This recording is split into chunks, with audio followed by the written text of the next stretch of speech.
വേനൽ കടുത്തതോടെ കാഞ്ഞിരപ്പുഴയിലേക്കുള്ള നീരൊഴുക്ക് കുറഞ്ഞതിനാൽ മലപ്പുറം ജില്ലയിലെ ആട്യൻപാറ ചെറുകിട ജലവൈദ്യുത നിലയത്തിന്റെ പ്രവർത്തനം നിർത്തി.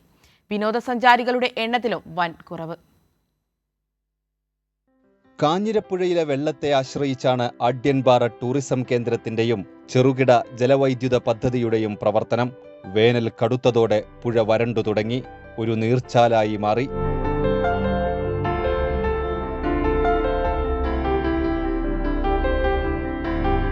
വിനോദസഞ്ചാരികൾ കുറഞ്ഞു. വൈദ്യുതി നിലയത്തിന്റെ പ്രവർത്തനം നിർത്തി. മതിൽമൂല മുതൽ മയിലാടി വരെയുള്ള പ്രദേശങ്ങളിൽ കുടിവെള്ളം വരെ പ്രതിസന്ധിയിലായി. കടുത്ത വേനലിനെ തുടർന്ന് ജില്ലയിലെ ഏക ചെറുകിട ജലവൈദ്യുത പദ്ധതിയായ ആട്യൻപാറ ചെറുകിട ജലവൈദ്യുത പദ്ധതിയിലെ വൈദ്യുതി ഉൽപാദനം നിലച്ചിരിക്കുകയാണ്. കാഞ്ഞിരപ്പുഴയിൽ നിന്നുമാണ് ഈ ജലവൈദ്യുത നിലയത്തിലേക്ക് ആവശ്യമായ ജലം ലഭ്യമായിക്കൊണ്ടിരുന്നത്. എന്നാൽ കടുത്ത വേനലിൽ കാഞ്ഞിരപ്പുഴ വറ്റി വരണ്ടതിനെ തുടർന്ന് അര യൂണിറ്റ് വൈദ്യുതി പോലും ഉൽപ്പാദിപ്പിക്കാനുള്ള വെള്ളം കിട്ടാത്ത സാഹചര്യത്തിലാണ് കഴിഞ്ഞ ഒരാഴ്ചയായി വൈദ്യുതി ഉൽപാദനം പൂർണ്ണമായും നിർത്തിവെച്ചിട്ടുള്ളത്.